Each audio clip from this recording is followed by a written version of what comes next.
So the next force we're going to be talking about is the bane of a lot of physics students the world over, and that is friction. It's a force which opposes motion on objects moving along a surface. So every surface will have a natural bit of friction acting against it. We haven't yet created an entirely frictionless surface. However, in some cases, we will generalize a surface to be entirely without friction, just for handiness sake at times. The actual value of the frictional force, which I'll denote as Fk, you'll see why it's Fk in the next slide, is equal to mu times or. Now, or is known as a normal reaction force. We'll get onto that in a couple of videos' time. And mu is known as the coefficient of friction. So it's just a measure of how rough a surface is. It is a dimensionless constant because Fk is a force in newtons and or is a force in newtons. So newtons over newtons is just 1, so it's dimensionless. It lies between 0 and 1, with 0 being a frictionless surface. The reason that is because if we put mu equal to 0 into here, we get Fk is just 0 times or, so there'd be no frictional force acting on the object.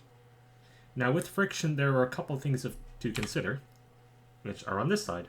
So we need to be aware of two different kinds of friction that can happen. These are called static friction and kinetic friction.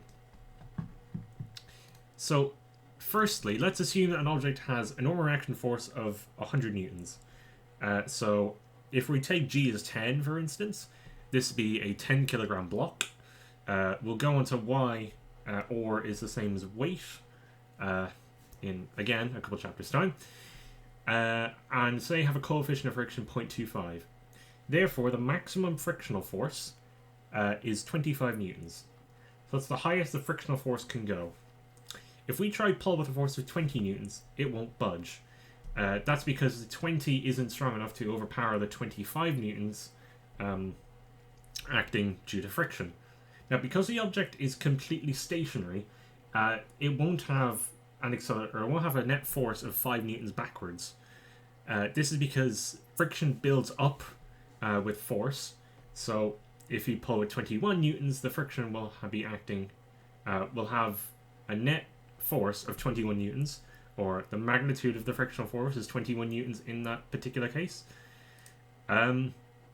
So yeah, if we try to pull with 20 newtons, it won't budge.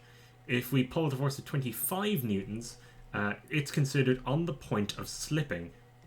So it's just about to budge if the pulling force is the same as the frictional force.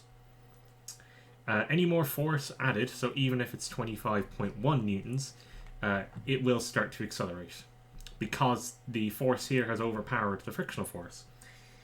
To differentiate these, I write static friction as FST, so ST for static, and kinetic friction as FK. We will mostly be dealing with kinetic friction in most of our cases, so I will continually write it as FK. We won't really see FST a lot, but it's key to know these differences in case any situation like this crops up.